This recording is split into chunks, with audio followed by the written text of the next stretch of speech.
To Stuart Grinnell Washington, with love. Stuart and Winston were my neighbors. They were my brothers by a solemn ceremony we had performed in their backyard one summer. They weren't the same religion as I was. They were Baptists. Their grandma, Eula May Walker, was my grandma now. My babushka had died 2 summers before. Sometimes my mother let me go to church on Sunday with them. How we loved to hear Miss Eula sing. She had a voice like slow thunder and sweet rain. We'd walk to church and back. She'd take my hand as we crossed College Avenue. "Even though we've been churching up like decent folks ought to," she'd say, "I don't want you to step in front of one of those too fast cars.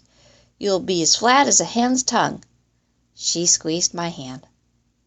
When we passed Mr. Kodinsky's hat shop, Miss Eula would always stop and look in the window at the wonderful hats. Then she'd sigh, and we'd walk on.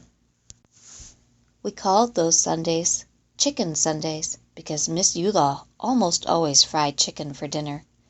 There'd be collard greens with bacon, a big pot of Hoppin' John, corn on the cob, and fried spoon bread.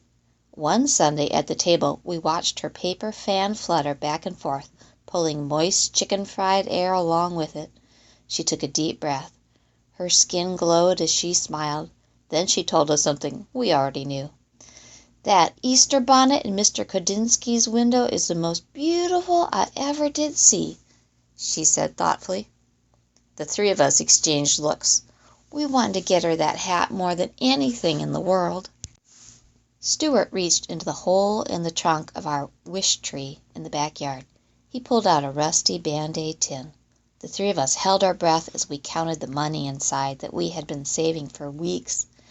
"If we're going to get that hat for Miss Eula in time for Easter, we're going to need a lot more than this," I announced. "Maybe we should ask Mr. Kodinsky if we could sweep up his shop or something to earn the rest of the money," Stuart said. "I don't know," Winnie said fearfully. "He's such a strange old man. He never smiles at anyone. He always looks so mean." We all agreed that it was worth a try anyway. The next day we took a shortcut down the alley in back of the hat shop. Bigger boys were there. They were yelling. Eggs flew past us and pelted Mr. Kodinsky's back door. Just as the boys ran away, the door flew open. Mr. Kodinsky glared straight at us. "You there!" he yelled. "Why do you kids do things like this?" "It wasn't us," Stuart tried to say, but Mr. Kodinsky wouldn't listen to us. "All I want to do is live my life in peace. I'm calling your grandmother," he shouted as he waved his finger in Stuart's face.